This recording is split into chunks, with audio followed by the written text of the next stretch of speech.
Are we ready to go? We're ready to go. Hello, Matt.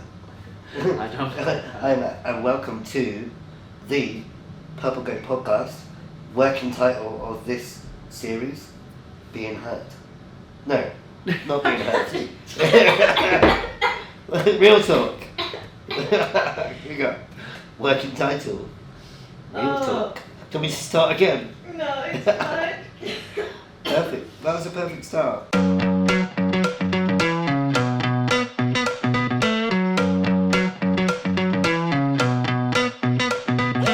The aims and ambitions of this podcast is to get under the skin of conversations in and around disability, people in the disabled community, but also just things that we find particularly interesting or that don't get talked about all too often. Firstly, how are you today?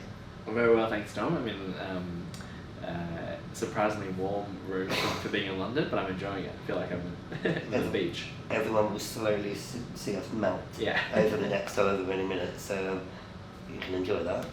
Do you mind just kind of giving a little bit of an intro as to you, and I suppose also it'd be great to hear a little bit about Sociability as well. Sure. So my name is Matt. I'm the CEO and founder of Sociability. Australian by background. I moved to the UK about 6 years ago to study, been here since. I'm a lawyer by background and sort of fell into what I'm doing today, which is at Sociability we build a mobile platform to help disabled people find accessible places. But it's been very much informed by my own lived experience as a wheelchair user, and particularly of moving to the UK. So when I came here, I just really had a difficult time knowing, particularly finding a place to live.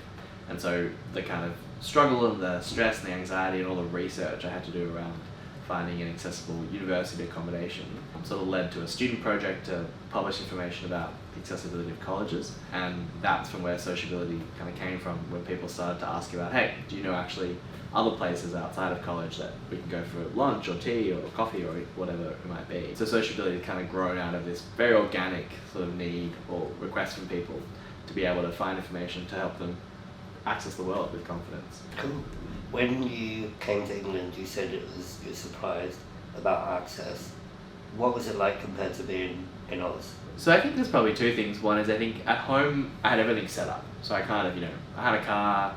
At home, everything, the things I needed had been modified. Where I was working had been modified. I kind of had places that I would just go to and from. And I also had a support network. I had my friends and my family who would just kind of help me work around obstacles if we sort of came across them, or I just knew where I was going because I'd been there before. So that definitely, when I came to the UK, was like really apparent that I was sort of by myself in a new place, didn't know anything or anybody, and therefore you're sort of very much relying upon what you can find out, or just like random people and sort of asking for assistance on the spot. And the second thing is, the buildings in the UK are much older than in Australia, and in particular they sort of lack a logic to their design, partly I guess because they've been modified or kind of refurbished over time.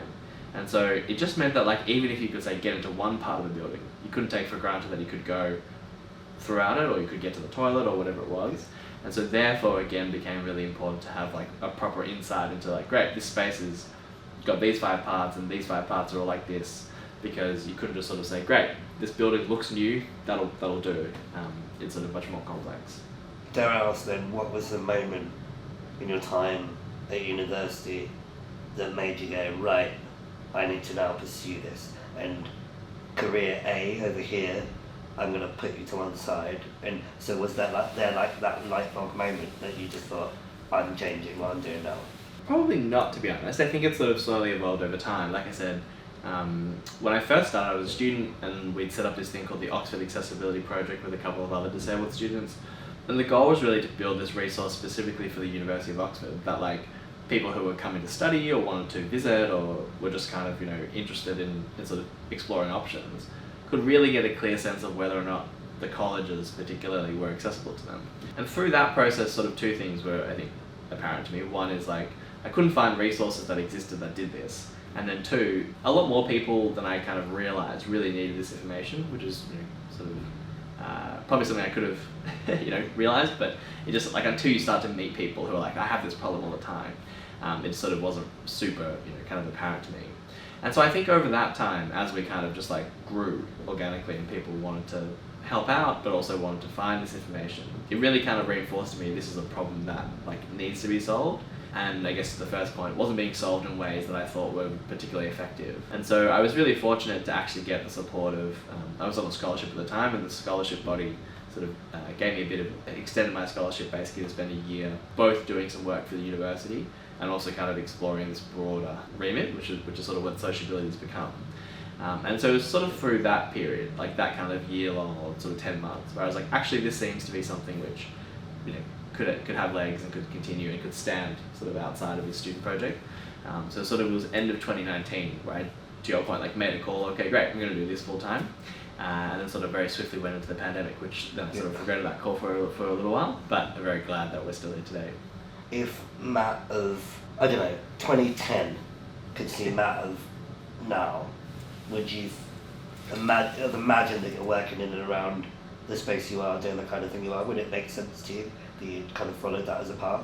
Yeah, I mean, I think it would, like at least conceptually. I think I've always had an evolving or sort of growing relationship in terms of like being a disabled person as one thing, but then two, like wanting to work on like disability inclusion or advocacy. It definitely wasn't sort of like from day one, this is a thing I want to spend all my time doing. When I was first injured, I was definitely like, oh, I'm not disabled, like I don't want to be part of the community, you know, kind of going to go about my kind of existing plans as if nothing has changed. And I think over time have become much more comfortable, you know, with the fact that I am disabled doesn't particularly, you know, matter in a lot of respects, and that's an identity which I, you know, am pretty proud of now. But I think it's probably taken a good 5 years for me to be like, okay, actually I'm happy to and actually want to work in the space. I think for a long time before that, it was just a thing which, you know, I mean, I faced my everyday life any other way, but like work was sort of a nice space to be like, okay, great, like when I'm at my desk, I'm not disabled really, because, you know, I can use all the things. So I think 2010 Matt would be not surprised, he would probably understand, but he probably wouldn't have predicted it. Would you say that earlier in your disabled life, you would have actively like resisted any relationship, or not identity, but like relationship with disability related things, and you kind of overtly try to not engage with that stuff? Yeah, I think so. Yeah. I think particularly, you know, when you're sort of in your teenage years anyway, I think you've got a lot of stuff going on, right? Insecure enough, yeah, exactly, to that extent. Having more things that mean people look at you when you enter a room or kind of like behave a bit oddly, that kind of stuff is not what you want. Yeah. And I think that was definitely a realization, like, okay, being a wheelchair user is like, you know, immediately puts me in a different category when I go into the room, and that's, you know, something which I think for a long time I resented. I think now, like, you know, there's definitely hard times and there's definitely kind of annoying things, and there's definitely people who I sort of disagree with, I guess, in terms of worldview. But for the most part, I think it's a combination of, to your point, like being much more confident in who I am, but also too being much more confident in the people that, you know, I care for and love, and confident in what they think, and sort of in many respects just being comfortable with like I don't really care what these people think, or like particularly, you know, need to pay attention, and that sort of helps, I think. I suppose in the similar question, then, is there a moment where you were like, you realised that you'd actually come to, I won't say at peace, but you'd like got this inner confidence or drive or belief that actually everything around you is kind of not as important as how you are in yourself and your own existence, and what other people might think isn't that important? Were there any moments that kind of particularly stick out that you remember being like, oh yeah, like I wouldn't have done this 2 years ago or 3 years ago or whatever thing? Yeah, I would probably say not necessarily a specific moment, but when I was in undergrad in 2012, I went on exchange. I was living in Lyon in the south of France for 6 months. Nice. And I think that was, it's a nice part of the world. Yeah. And I think that was probably that was the first time post my injury where I like was in a new place by myself, kind of starting from scratch. But also by the same token, like people were meeting me for the first time as a wheelchair user. Whereas in Melbourne, you know, people, particularly my older friends, you know, we'd been friends since we were kids, and I had an injury, and like that was kind of, you know, just part of the story. And I think kind of having a really fun time, but two, just like meeting lots of great people and sort of, you know, having great relationships out of that exchange process was for me a nice marker that, okay, great, like, you know, people don't have to know me before, they don't have to know non-disabled me to kind of, you know, want to be friends. And I think that was just a nice kind of reinforcement that like, okay, great, you know, this is my life now, and that's fine, and I can still do all the things that I wanted to, and kind can have fun and enjoy myself and have great relationships. And I think that's probably been a nice foundation on which to build a lot of other stuff. Interestingly, I think for me as well, the most nerve-wracking moment of my life, I think, was going to university, because the safety net of everyone I knew that knew me, and I lived in a smallish kind of town city that, if I was in the high street, I'm sure most people would recognise me from being in the high street once upon a time. Sure. Whereas you go to a completely new university when literally no one will know me, and you're breaking down those preconceptions around what disability might be, or someone in a wheelchair might be, from that kind of first interaction all the way through university for that moment. And then obviously, as you said, it was an amazing experience, and so suddenly you're like, okay, well, whether it's university or X place in the future, I know that we'll still be able to kind of go through those barriers and push people's preconceptions and stereotypes of what someone in a chair might be, And then I suppose, now you as Matt, you as a entrepreneur, how do you describe yourself when someone says, oh, who are you and what do you do? Where does the identity of Matt come? I mean, I think for me, it's been a bit of a kind of, originally I would have just said something along the lines, I'm from Melbourne. Yeah. I have 3 sisters, that kind of very. Yeah. I think more recently, it sort of is tending towards what I do at Sociability and, kind of the company that we've built. And I think that is just partly also because of the type of work it is, sort of founding a startup and a small company, it is also very consuming, and so it does take up most of my time. But I think part of it is also this idea that what we're trying to do is sort of change, to your point, stereotypes and perceptions of what people think. So it does become a thing that even if I don't talk about it, sort of gets embodied or communicated. And I think particularly in certain environments, it is something I want to foreground. It's something that I'm keen to talk about.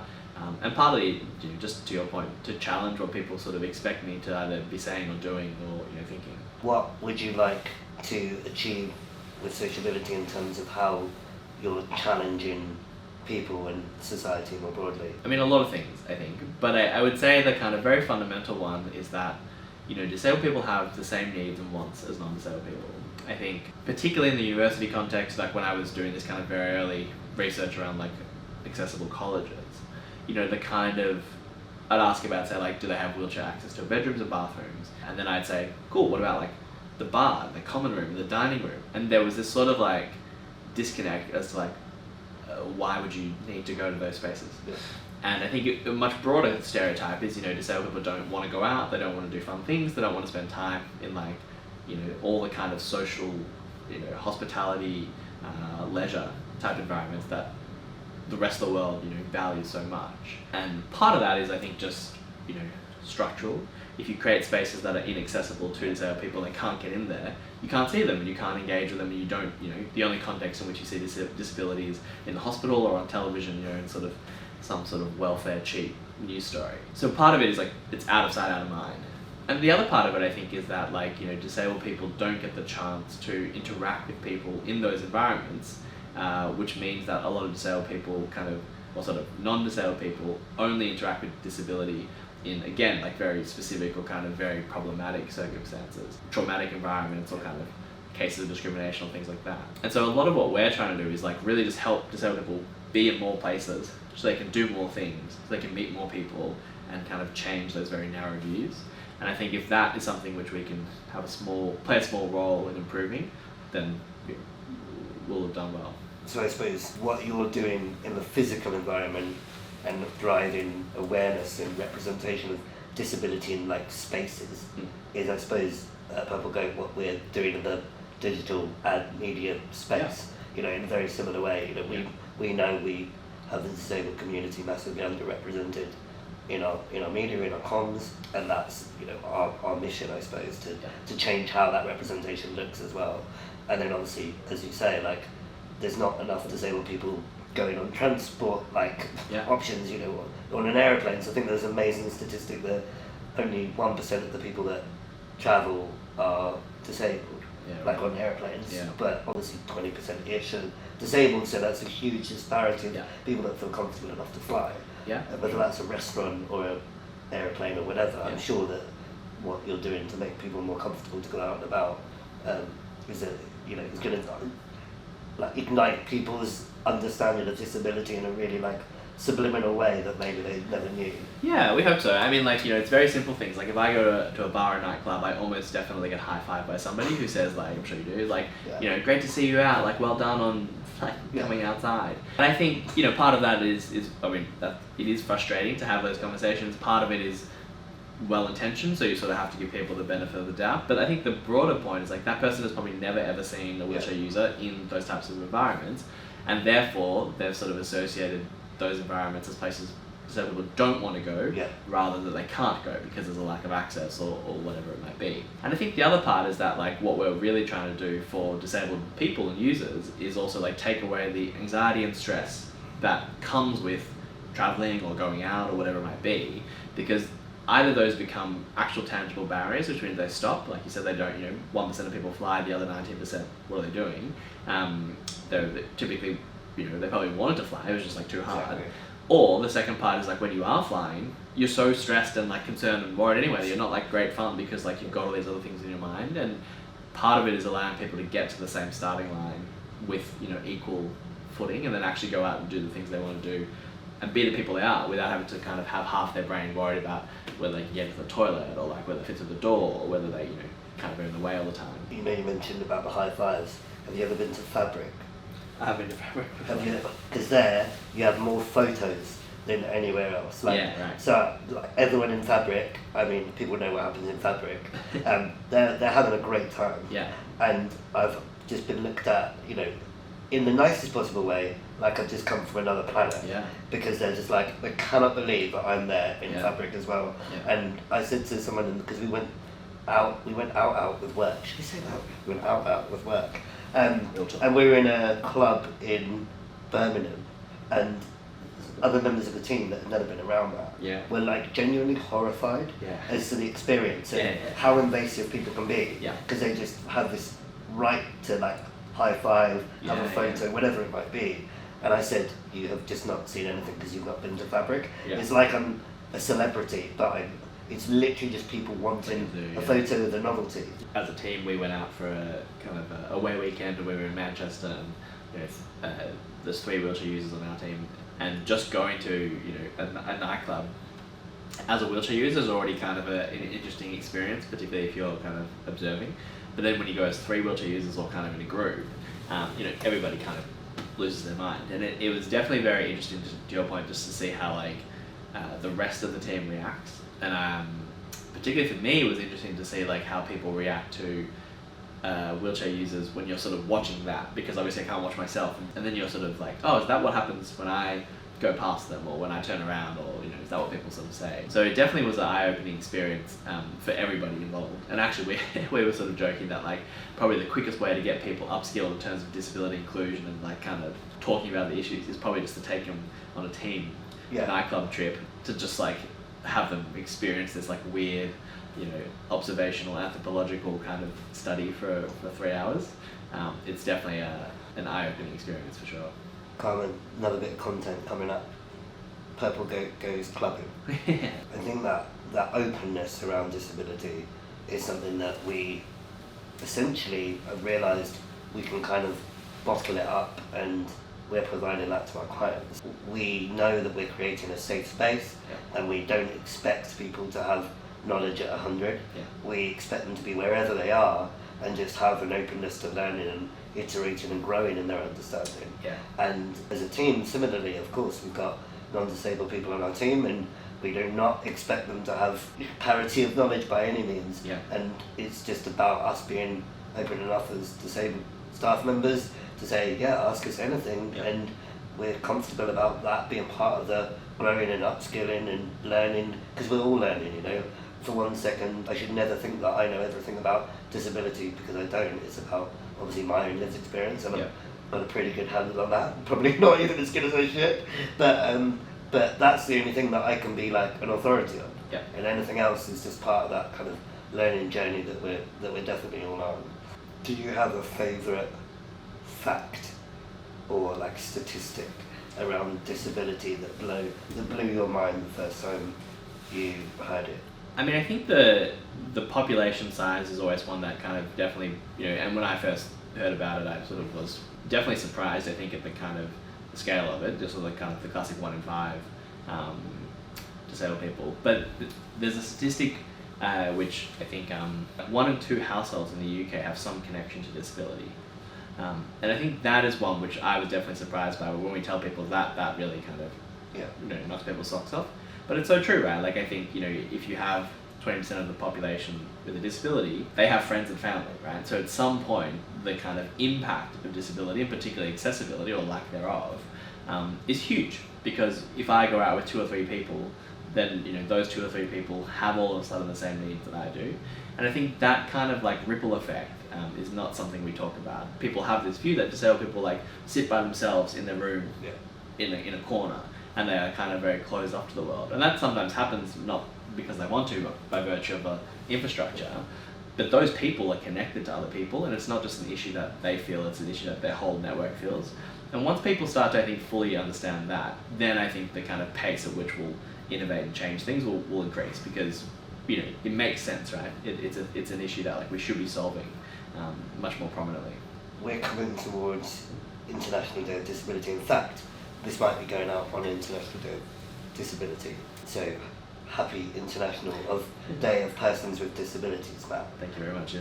Firstly, what do you think of that title of the name? I do think it has probably too many syllables in it. Yeah. If you were going to give it the Matt treatment or the sociability treatment, what would it be called, ideally? Yeah, good question. I think we'd probably call it something like International Day of Disability. So would we. Yeah, okay, Let's start the campaign. Yeah, true. I mean, I think on our end, like, I sort of just alluded to before, we definitely take the kind of view that disability is not a bad word, and using euphemisms doesn't, even if it has negative connotations, which I think it does, simply using another euphemism doesn't remove those connotations, it just like pushes them to the side. People still associate disability with bad things. And I think we're really in the camp of like, let's reclaim that word, let's like use it properly, let's like make sure that we're comfortable talking about disability. But I think also like in the same way as what we're trying to do with our product and the kind of way in which we go out in the world, show that actually disability is something which has a lot of really positive characteristics to it, right? Like people are creative and resilient, and they think about the world I think in a much more empathetic fashion.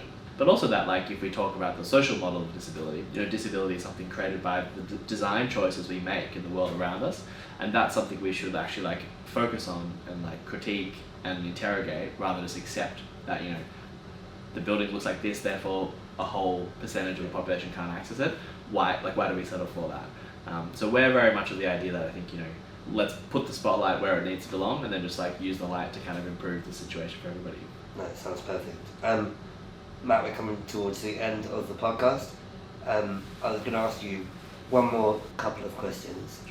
So if earlier I asked you about 2010 Matt, speaking to Matt now, or thinking about Matt now, if you can think about you in the future, so in 10 years' time, where is a disabled person and where is an entrepreneur would you like to be? And what would success look like on both sides of that? Yeah, I mean, I think, in 10 years' time, in terms of what we're trying to do at Sociability, the goal would be really to be able to say that the information we've collected is everywhere. And that means that I can go anywhere that I need to, and super quickly have the confidence and the peace of mind that, great, that space is going to work for me, and then I can just go out and do the thing that I'm going to do. I think that's, the really big push that we're trying to drive. So I think in terms of what we're trying to build, success would look like that capacity to go anywhere. Particularly across the UK, but I think ultimately internationally.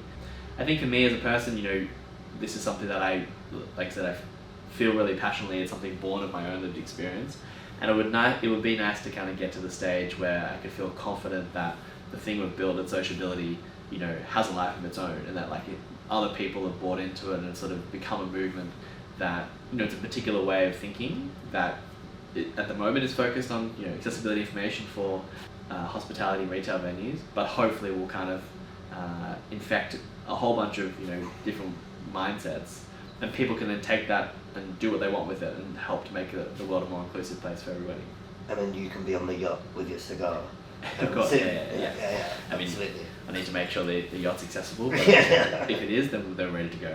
Yeah. And then just finally, if people want to find out more about Sociability, if they want to kind of get in touch with you, how should they contact you? Yeah, for sure. I mean, like, at Sociability, really what we're building is a community of people, and people who care about access and want to make the space more inclusive. So we're always really super keen to hear from people, you know, whether they use our platform or not, just to get a better understanding of like what's going to help the community out there. So you can find us on socials. It's at Sociability App. We're on Instagram and Twitter and Facebook and LinkedIn and all the good ones. And our website is sociability.app. Or otherwise, you know, you can send us an email, hello@sociability.app, and, you know, we'll get back to you super quickly. But yeah, please do reach out. We'd love to hear from people. Thank you very much, and Thanks. happy International Day of Disability. Yeah, thanks. Let's And, really push this. yeah, and have a lovely weekend ahead. Thanks, Tom. Take care. Double thumbs up.